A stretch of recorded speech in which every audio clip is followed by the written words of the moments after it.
The life of Vladimir Lenin, one of the most important persons in the history of the world. Why do I say that? I say that because, first of all, he's the brain behind the Russian Revolution. It was Lenin who ordered the Tsar and his family to be killed after the Tsar's empire had made life extremely difficult for many Russians for hundreds of years. Lenin also made Russia the first socialist society in the world, which later would become the Soviet Union. The Soviet Union will end up becoming one of the most important states in the whole world. The First World War, the Second World War, the Korean War, the Vietnam War, and the Cold War. All these wars would have been totally different if it hadn't been for the life of Vladimir Lenin. That also means that the world we know today would have been totally different if Vladimir Lenin were never been born. But how did a small Russian boy become this important world figure and dictator?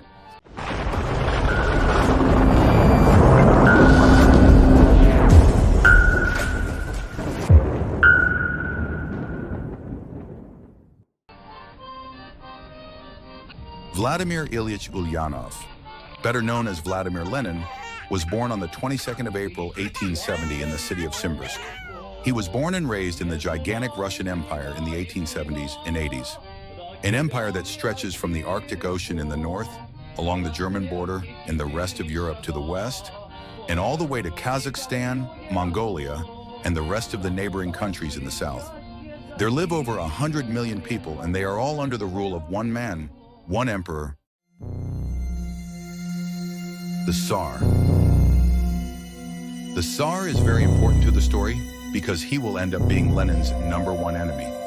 The Tsar and his family are extremely powerful and live in huge, beautiful palaces with extreme luxury, and it has been like this for many generations.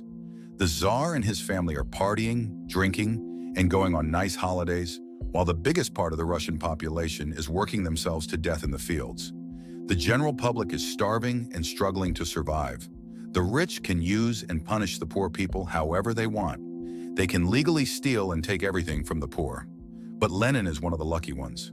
His dad was the school director and had helped form the Russian school system, which made him a recognized and respected noble. Lenin's family respected the Tsar and his rulership and were actually monarchists, especially his mom and dad. But little Vladimir is a special boy. He's a loner and spends most of the time alone. He loves to read for hours and hours. When he finds something interesting, he can't take his eyes off it. He's a nerd. He has no friends and doesn't like to play with other kids. People and human interactions mean nothing to little Vladimir. He is very antisocial.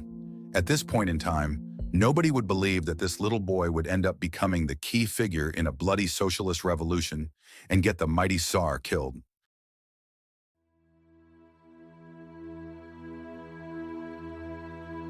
But some key events in his early life would suddenly change everything. The first push in the wrong direction happens when Vladimir is 15 years old. Suddenly, out of nowhere, his dad fell ill and died of a heart attack. Everything was falling apart, and the family was in deep sorrow. At the funeral, Vladimir was slowly walking behind the casket with his mom and his sisters. Everyone was devastated. Everything looked like it couldn't get worse, but the tragedy was about to be even worse. One person was missing at the funeral, Vladimir's older brother, Alexander. At the time of their father's funeral, Alexander was studying in St. Petersburg, which was way too far away for him to make it to the funeral. But Alexander was devastated over his father's death. He attended St. Petersburg Imperial University, where he majored in natural sciences and earned a degree in zoology. While he was studying, he made some new friends, some friends that would get him in real trouble. Alexander's new friends had lured him into reading some extremely controversial books. Books about revolution and about the socialistic dream, where all are equal and where there are no rich people to oppress the poor people. Books about the Karl Marx ideology. But these books are not only about socialism, they are also about how you build your own bombs and make your own weapons. These kinds of books are extremely forbidden in the Tsar's kingdom, and you can be punished by prison and even death if you try to spread this type of information. But Alexander and his friends are reading them anyway. And suddenly they get a crazy idea. They want to make their own bomb. They want to commit a murder. an assassination on no other than the head of the kingdom, no other than the Tsar. A crazy and extremely dangerous idea that Lenin and the rest of his family know nothing about. They are still grieving over the death of their beloved father. Alexander doesn't tell anyone about the plan, but one day the family receives a letter from the Tsar's secret police. The plan didn't go as expected. The Tsar's secret police had monitored them and discovered their plan before they could execute the assassination. They arrested them all and threw them into prison, including Vladimir Lenin's older brother, Alexander. Everything pointed in the direction of the death penalty for Alexander and his friends. Alexander's friends were all terrified and begging for mercy, but Alexander is ice cold. He takes full responsibility for the assassination plan, and he doesn't want to beg for mercy. He believes so much in the idea of a revolution that he is willing to die for the cause.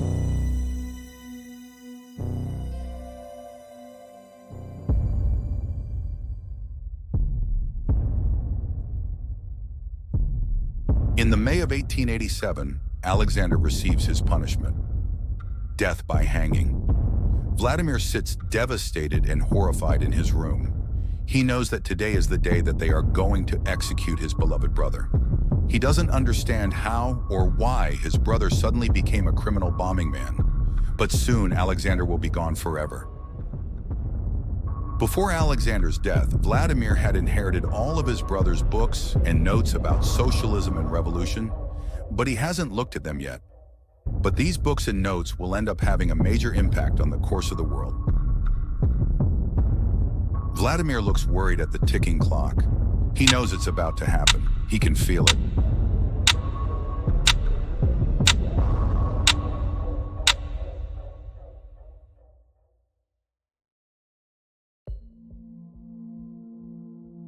Alexander's now dead. Lenin is devastated. He has just turned 17 years old, and in a very short time, he has lost both his father and his brother. But in all the sorrow and sadness, he still manages to get the highest marks in his mathematics examination. In the most difficult time for the family, he shows some of the characteristics and qualities that later will lead many people to call him a genius. He did so good that the school ended up giving him a gold medal for his work. It was like a patch on the wound, and Vladimir could suddenly see a light in all the darkness. He could see a new future. He's dreaming about moving to St. Petersburg to study law. Get away from all the sorrow. Get a new, fresh start on life. But it is not that easy, because someone is watching him. The same police who got his brother Alexander killed is now watching Vladimir. Because his brother was a dangerous terrorist and bombing man who was close to doing an assassination on the Tsar, they didn't want to take any chances with Vladimir. But Vladimir is not a revolutionary or a leftist socialist.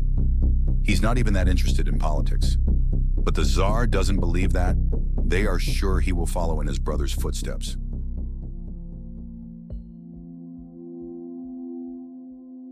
After some time, Vladimir begins to feel that something is wrong. He knows that somebody is watching him. He can feel the eyes on the back of his neck. Suddenly, he can't get registered at the law university, although it should be easy considering his grades and his gold medal. He also can't get his papers signed and accepted. The secret police have bureaucratically shut him down. They did everything they could to make life harder for Vladimir. In the end, it gets so bad that he has to cancel his plans about going to the university because it's simply impossible. The secret police have managed to ruin it all for young Lenin. But it's not just Vladimir. The secret police have sabotaged his whole family. All of their friends in the elite suddenly don't want to have anything to do with them. The local community shames them, and nobody was supporting the poor mother when Alexander got executed. It makes Lenin extremely mad. He despises them all those lying, superficial, upper-class snobs who should have been their friends, and the damn Tsar and his secret police who are ruining everything. This extreme hatred is beginning to grow inside Vladimir Lenin's slim young body. And it is this extreme hatred that starts the change of Vladimir Lenin, from being an introverted little boy to becoming this big revolutionary leader of the people. And now he finally opens all the books and documents his late executed brother has left him. He begins to get the same thoughts as his brother. Thoughts about freedom, about a society without classes and where nobody is rich or better than others. But he also gets thoughts about a violent seizure of power, revolution, and terrorism. The more he reads, the more inspired he gets. Now he suddenly also wants to be a revolutionary and overthrow the Tsar's regime and destroy his oppressing system just like his brother wanted to. And in one of the books, Vladimir reads an important quote that he will never forget. "You cannot make a revolution with white gloves on." And these words stick firmly inside him because Vladimir wants to become a real revolutionary, without all the soft feelings, without compassion and sympathy, a man in full control. Over time, he learns to shut down all his bad thoughts, including all the sorrow and bad memories. Instead, he moves his energy from all these humane feelings to the great fury and rage that will become his fuel for the rest of his life. And there is a great example of Lenin shutting down his humane feelings. Just listen to this.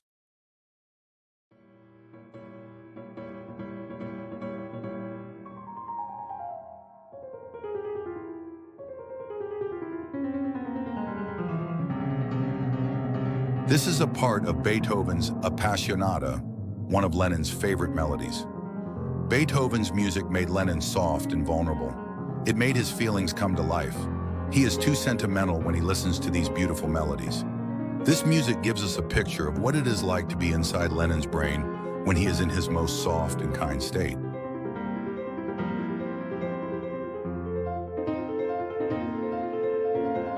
But a revolutionary must not show soft, sweet feelings. So young Lenin decided that he must cut off his sweet spot for this kind of music because it wasn't in line with what he wanted to become. And at this time, in the late 1880s, revolution was the only thing on Vladimir Lenin's mind. So it was finished with Beethoven. Instead, he puts on a shield of anger, arrogance, and sarcasm. Nobody can touch him now, and nobody is ever going to hurt him again.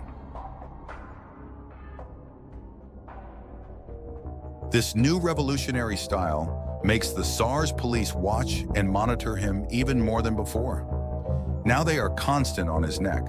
From this day onwards, the everyday life of Vladimir begins to look a bit different. He's going in and out of prison every time the Tsar's police find him suspicious. And when he's not inside of a prison cell, he uses his time with like-minded young revolutionary people in the shadows of St. Petersburg. They talk about politics, they read illegal books, and they dream about a socialist society.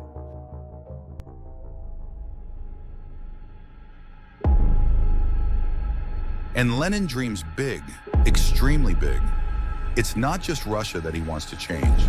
He wants to change the whole world. And now he seriously begins to make his plans for the big Russian Revolution.